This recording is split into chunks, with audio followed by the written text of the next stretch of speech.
आज भारताचं आर्थिक भविष्य देशासमोर मांडलं गेलं आहे.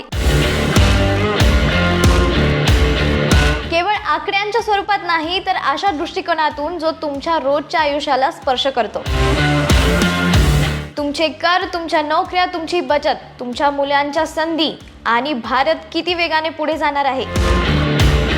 युनियन बजेट 2026 ते 2027 फायनान्स मिनिस्टर निर्मला सीतारामन यांनी सादर केलेला विकास आणि जबाबदारी यांचा समतोल साधतो, ज्याच्यामुळे सामान्य नागरिकांना थेट फायदा होतो.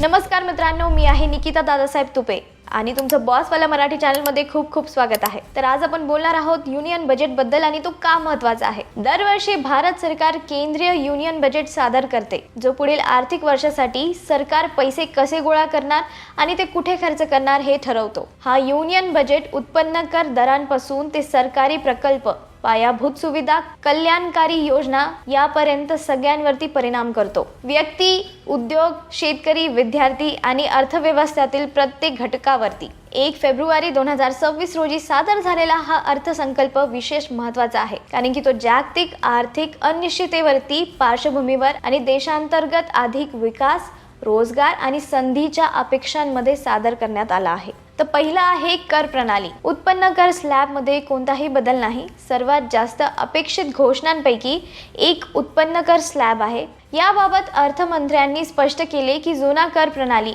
आणि नवी सुलभ कर प्रणाली या दोन्हीमध्ये कर दर किंवा स्लॅबमध्ये कोणताही बदल करण्यात आलेला नाही. मागील वर्षीचंच कर रचना कायम राहणार आहे, ज्यामुळे वैयक्तिक आणि कौटुंबिक आर्थिक नियोजनात स्थैर्य मिळते. नव्या कर प्रणालीचा स्लॅब आपण बघूया. 4 लाखापर्यंत म्हणजे कर नाही. 4 ते 8 लाख तर 5%, 8 ते 12 लाख म्हणजे 10% आणि 12 ते 16 लाख 15%, 16 ते 20 लाख 20%, 20 ते 24 लाख 25% आणि 24 लाखांपेक्षा जास्त असेल तर 30%. कर स्लॅबमध्ये बदल न केल्यामुळे मध्यमवर्गीय कुटुंबावरती अचानक आर्थिक ताण पडलेला नाही. तसेच आधी दिलेल्या सवलतीमुळे ठराविक उत्पन्नापर्यंत कर जवळपास 0 राहण्याचा फायदा अनेकांना मिळत राहणार आहे. दुसरा आहे पायाभूत सुविधांना मोठी चालना आणि आर्थिक विकास मिळणार.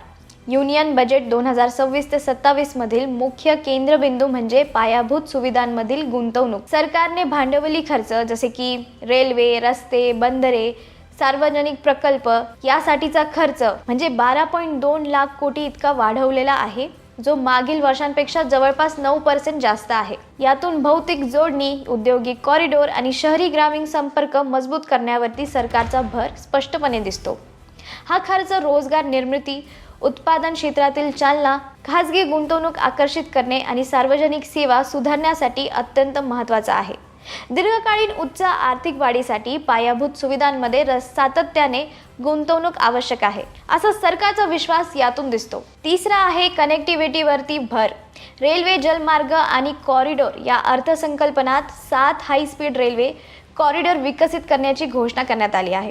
यामध्ये मुंबई टू पुणे, हैदराबाद टू बेंगळूर आणि हैदराबाद टू चेन्नई, चेन्नई टू बेंगळुरू यासारख्या प्रमुख शहरांजोडीचा समावेश आहे. या मार्गाचा उद्देश केवळ प्रवासांचा वेळ कमी करणे नाही, तर या औद्योगिक आणि व्यापारी पट्ट्यांमध्ये आर्थिक हालचाल वाढवणे हा आहे. याशिवाय नवीन राष्ट्रीय जलमार्ग, फ्रेट कॉरिडॉर आणि प्रादेशिक संपर्क प्रकल्प विस्तारण्याचेही नियोजन आहे, ज्यामुळे व्यापार, लॉजिस्टिक आणि देशांतर्गत वाहतूक अधिक सुलभ होणार आहे. आता चौथा आहे उत्पादन, सेमीकंडक्टर आणि आत्मनिर्भरता. याच्याबद्दल आपण बोलूया. भारताच्या उत्पादन क्षमतेला बळकटी देण्यासाठी 2026च्या अर्थसंकल्पनात महत्त्वाच्या क्षेत्रांवरती भर देण्यात आला आहे. त्यातील सर्वात ठळक घोषणा म्हणजे इंडिया सेमीकंडक्टर मिशन 2.0, ज्याच्यासाठी 40,000 कोटींचा वाढीव निधी देण्यात आला आहे. याचा उद्देश देशांतर्गत चिप उत्पादन आणि त्या संबंधित पुरवठा साखळी मजबूत करणे असून भारताला जागतिक तंत्रज्ञान केंद्र म्हणून उभं करणं आणि आयातीवरील अवलंबित्व कमी करणं आहे. रसायने, वस्त्र उद्योग, भांडवली वस्तू आणि प्रगत इलेक्ट्रॉनिक्स यासारख्या क्षेत्रांमध्ये उत्पादन वाढवण्यासाठी सरकारने प्रस्ताव मांडले आहेत, ज्यामुळे निर्यात वाढेल, गुंतवणूक आकर्षित होईल आणि दर्जेदार रोजगार निर्माण होतील. आता पाचवा आपण बोलूया एकदम महत्त्वाच्या पॉईंटवरती, आरोग्य सेवावरती. आरोग्य क्षेत्राला या अर्थसंकल्पात विशेष महत्त्व देण्यात आलं आहे. बायोफार्मा शक्ती नावाची एक नवीन योजना जाहीर करण्यात आली असून तिच्यासाठी सुमारे 10,000 कोटींची तरतूद करण्यात आली आहे. या योजनेचा उद्देश जैववैद्यकीय संशोधन उत्पादन मजबूत करणे हा आहे. तसेच कर्करोगावरील अत्यावश्यक औषधे आणि दुर्मिळ आजारांवरील औषधांवरील कस्टम ड्युटी माफ करण्यात आली आहे, ज्यामुळे उपचार अधिक परवडणारे ठरणार आहेत. यातून आधुनिक आरोग्य पायाभूत सुविधा आणि उच्च वैद्यकीय खर्चांपासून नागरिकांचे संरक्षण हे दोन्ही उद्दिष्ट साध्य करण्याचा सरकारचा पूर्णपणे प्रयत्न दिसतो. आता आपण पुढे ढळूया 6व्या पॉईंटकडे, कर पालन सुलभता आणि नवा आयकर कायदा.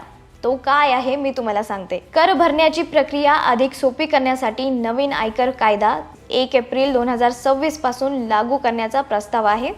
याचा उद्देश कर कायदे सुलभ करणे आणि वाद कमी करणे हा आहे. कर परतावा फॉर्म आणि नियम अद्ययावत करण्यात येणार असून सामान्य करदात्यांसाठी प्रक्रिया अधिक सोपी होईल. तसेच सुधारित रिटर्न भरण्याची मुदत वाढवणे आणि लहान करदात्यांसाठी स्वयंचलित प्रणाली आणण्याचेही प्रस्ताव आहेत. यातून कर प्रणाली अधिक पारदर्शक आणि करदाता अनुकूल बनवण्यावर भर देण्यात आला आहे, तोही करभार न वाढवता. आता 7वा पॉईंट आहे डिजिटल आणि जागतिक संधी. या अर्थसंकल्पनातील आणखीन एक महत्त्वाची घोषणा म्हणजे भारतातील डेटा सेंटर्स वापरून जागतिक क्लाउड सेवा देणाऱ्या विदेशी कंपन्यांना 2047 पर्यंत कर सवलत म्हणजे टॅक्स हॉलिडे. यामुळे भारताच्या डिजिटल पायाभूत सुविधांमध्ये दीर्घकालीन गुंतवणूक वाढेल आणि भारत जागतिक तंत्रज्ञान केंद्र म्हणून अधिक भक्कमपणे उभा राहील. यातून IT क्षेत्रात नवीन रोजगार आणि क्लाउड व टेक सेवांमध्ये भारताची जागतिक भूमिका मजबूत होण्याची अपेक्षा आहे. आता आपला 8वा पॉईंट आहे महागाई आणि खर्चावर प्रभाव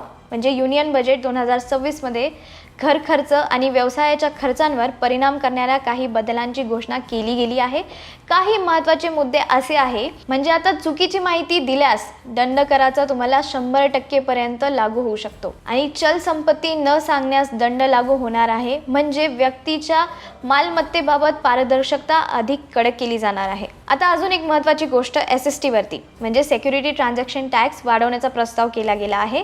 SST आता 0.5% होणार आहे, सध्याचा 0.2% आहे. ऑप्शन्सच्या प्रीमियरवर आणि ऑप्शन्स एक्सरसाइजवरती SST अनुक्रमाने आता तो 0.15% होईल. यामुळे वित्तीय व्यवहार आणि शेअर मार्केट व्यवहारांमध्ये खर्च थोडा वाढणार आहे, पण ते आर्थिक पारदर्शकता आणि कर सुधारीसाठी आवश्यक पाऊल आहे. आजच्या घडीला आर्थिक नियोजन करताना केवळ कर पुरतं मर्यादित न राहता आपला आणि आपल्या कुटुंबाच्या सुरक्षेचा विचार करणं तितकंच महत्त्वाचं आहे. यासाठी हेल्थ इन्शुरन्स आणि टर्म इन्शुरन्स हे खूप महत्त्वाचे आहे. टर्म इन्शुरन्सचे फायदे मी तुम्हाला सांगते. दरमहाला तुम्हाला फक्त 400 ते 500 पासून प्रीमियम, कोट्यवधी रुपयांपर्यंत कव्हरेज, 15% पर्यंत सवलत आणि 51 पेक्षा जास्त इन्शुरन्स पार्टनर्स. तसेच हेल्थ इन्शुरन्सचं सुद्धा आहे. दरमहाला सुमारे 400 ते 500 प्रीमियम, कोट्यवधी रुपयांमध्ये वैद्यकीय कव्हरेज, 25% पर्यंत सवलत आणि 30 मिनिटात claim support, dedicated relationship manager आणि 51+ इन्शुरन्स पार्टनर सुद्धा. आजचा घेतलेला योग्य निर्णय उद्याच्या अनिश्चिततेचं तुमचं संरक्षण करतो. योग्य विमा निवडणं म्हणजे बजेट फ्रेंडली जीवनशैलीसोबत कुटुंबाच्या सुरक्षेची खात्री. तर मित्रांनो, हा अर्थसंकल्प म्हणजे युनियन बजेट तुमच्यासाठी काय सांगतो मला कमेंट सेक्शनमध्ये नक्कीच सांगा. एकंदरीत केंद्रीय अर्थसंकल्प 2026 ते 2027 मध्ये मोठ्या बदलांपेक्षा सातत्यावर भर देण्यात आला आहे. करदात्यांना स्थैर्य देत पायाभूत सुविधा, उत्पन्न तंत्रज्ञान, आरोग्य आणि कर सुलभतेच्या दिशेने ठोस पावलं आणण्यात आली आहेत. तर तुम्हाला आपल्या युनियन बजेट 2026 बद्दल काय वाटतं मला कमेंट सेक्शनमध्ये नक्कीच कळवा आणि बॉसवाला मराठी चॅनलला सबस्क्राईब करायला विसरू नका. बॉसवाला, बी द बॉस.